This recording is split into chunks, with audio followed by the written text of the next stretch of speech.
मेरे दोस्तों, इमेजिन करो एक बंदे के बारे में। इस बंदे का नाम है छोटू। तो अभी छोटू क्लास 11 में एंटर किया है और छोटू बहुत एक्साइटेड है और उसके साथ थोड़ा नर्वस भी है, हम सबकी तरह ही दोस्तों, है ना। पहले के कुछ महीने छोटू को तो बड़े आसान फील होते हैं। टीचर्स बोलते रहते हैं छोटू को कि अपने बेसिक्स को बिल्ड करो आप, पर छोटू सोचता है कि छोटू के पास बहुत सारा टाइम है क्योंकि क्लास 12 में असली एक्शन शुरू होता है। तो छोटू बहुत दोस्त बनाता है, टाइम पास के लिए बहुत सारे वेब सीरीज देखता है, दिन भर स्क्रॉलिंग करता है अपने फ़ोन में। और छोटू ने अपने आप को कन्विंस कर लिया है कि वो सीरियस स्टडीज बाद में शुरू करेगा। अब धीरे धीरे ना दोस्तों, छोटू का जो कॉन्फिडेंस है वो कम होता रहता है। हर यूनिट का टेस्ट पिछले वाले यूनिट से ज़्यादा टफ लगता है। जब तक छोटू 12th क्लास में आता है तो उसको बस बिहाइंड फील नहीं होता, उसको लॉस्ट फील होता है। चैप्टर्स छोटू के क्लास में बढ़ते जाते हैं पर जो मोटिवेशन है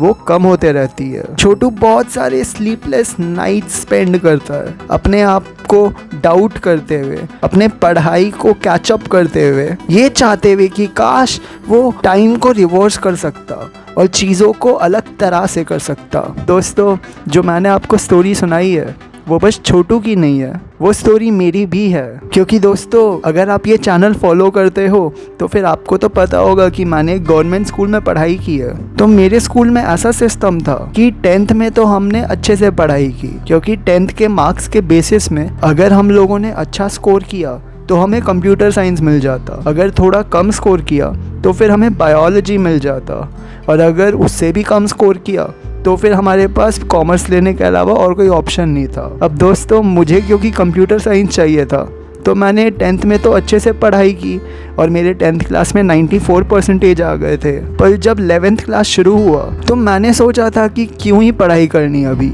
क्योंकि 11th क्लास के जो मार्क्स है उससे कोई फ़र्क पड़ेगा ही नहीं मेरे रिजल्ट्स में। जो मेन एग्ज़ाम्स होते हैं जिसके बेसिस पे कॉलेज मिलता है वो होता है 12th क्लास के एग्ज़ाम्स। तो मैंने शुरुआत में 11th क्लास एंटर करते ही सोच लिया था कि पढ़ाई तो मैं 12th में करूँगा, तो अभी का टाइम पूरा चिल करने का टाइम है।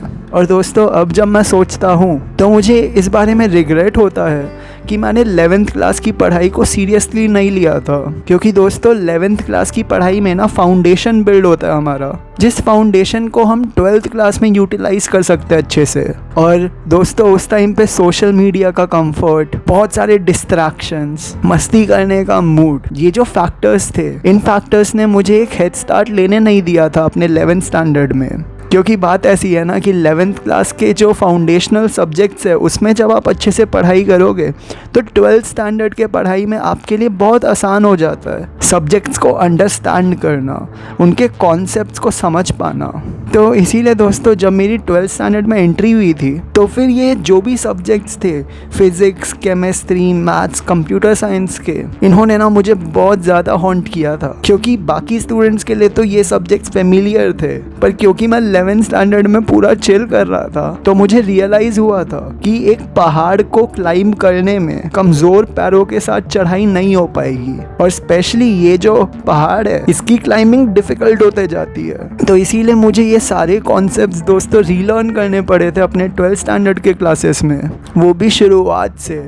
तो उसकी वजह से मुझे अपने बाकी बैचमेट से बहुत ज़्यादा एक्स्ट्रा पढ़ाई करनी पड़ गई थी, क्योंकि 12th का भी सिलेबस समझना है, 11th का भी सिलेबस समझना है, 2 साल का कॉन्सेप्ट 1 साल में क्लियर करना है, और फिर compete उन स्टूडेंट्स के साथ करना है कॉम्पिटिटिव एग्ज़ाम्स में जो लोग 9th स्टैंडर्ड से पढ़ाई कर रहे हैं 11th क्लास और 12th क्लास के कॉन्सेप्ट्स की। तो इस रेस में अगर मेरी साइड से मैं कुछ कर सकता था तो वो था एक्सट्रीम हार्ड वर्क, और वो मुझे करना पड़ा था, जिसमें बहुत सारे स्लीपलेस नाइट्स लगे थे, बहुत सारे सैक्रिफाइसेस लगे थे। और मैं एडमिट करता हूँ कि उससे रिजल्ट्स मेरे अच्छे आए 12th स्टैंडर्ड में।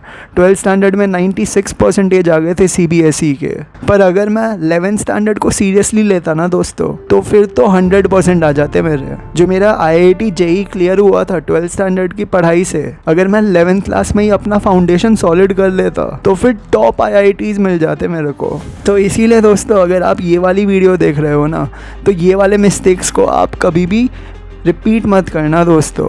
अपने 11th क्लास के सब्जेक्ट्स को इग्नोर मत करना, क्योंकि ये ना बेसिक्स होता है। कोई से भी कॉम्पिटिटिव एग्जाम्स आप देख लो, NEET exam, IIT JEE exam, इनका बेसिक फाउंडेशन 11th क्लास के सब्जेक्ट्स का ही होता है। दूसरा पॉइंट है दोस्तों कि अपना जो डेली रिविजन है ना, उसको अब स्किप मत करना। जैसे कि मेरा अप्रोच तो होता था कि एग्ज़ाम से जस्ट एक दिन पहले दिन भर रात भर पढ़ के एग्ज़ाम लिखाना, पर इसमें प्रॉब्लम ये हो जाती है ना दोस्तों कि एग्ज़ाम तक तो आप लिख देते हो, पर एग्ज़ाम के बाद जो भी आपने पढ़ाई की सब कुछ भूल जाते हो आप। इसकी जगह अगर आप रोज़ बस 30 मिनट्स का रिवीजन करो तो फिर जो भी चीज़ें आप पढ़ रहे हो वो आपको लॉन्ग टर्म के लिए याद रहती है, और इससे आपकी पढ़ाई भी बहुत आसान हो जाती है। क्योंकि एक दिन में तो बस 30 मिनट लग रहे हैं, पर अगर आप एक साल का डेटा कलेक्ट करो 365 डेज इंटू 30 मिनट, तो बहुत सारे घंटों का एडवांटेज हो जाता है आपके लिए। जो तीसरा पॉइंट है ना दोस्तों, ये बहुत इंपॉर्टेंट है, और ये है कि आप अपने जर्नी पे ज़्यादा कॉन्सेंट्रेट करना। जैसे मैं अपना चिल वाला एटीट्यूड इसीलिए कंटिन्यू कर पाता था 11th स्टैंडर्ड में, क्योंकि मैं अपने दोस्तों को देखता था और मेरे दोस्त लोग का भी मेरी तरह ही हालत था। तो मैं सोचता था कि अब मेरे दोस्त लोग भी चिल करके काम कर रहे हैं तो मैं भी ऐसे करता हूँ तो चलता है। दोस्त लोग जब कम पढ़ाई कर रहे हैं, ज़्यादा गेम्स, सोशल मीडिया एक्टिविटीज़ में कॉन्सेंट्रेट कर रहे हैं, तो मैं भी ये देख के इंस्पायर होता था कि कौन ही फालतू की एक्स्ट्रा पढ़ाई करेगा। पर दोस्तों मुझे ये बाद में समझ आया कि हम सब की जर्नीज़ अलग होती है, हम सब के लाइफ रिसोर्सेज अलग होते हैं, तो इसीलिए हमें उन रिसोर्सेज और उस लाइफ जर्नी के हिसाब से अपने कदम लेने चाहिए आगे। जो आखिर का पॉइंट है ना दोस्तों, वो बहुत इंपॉर्टेंट है। वो ये है कि जब भी आपको कोई सा भी डाउट आए तो ज़रूर अपने टीचर से पूछ लो, या फिर अपने दोस्तों से पूछ लो, या फिर ChatGPT से ही क्लियर कर लो।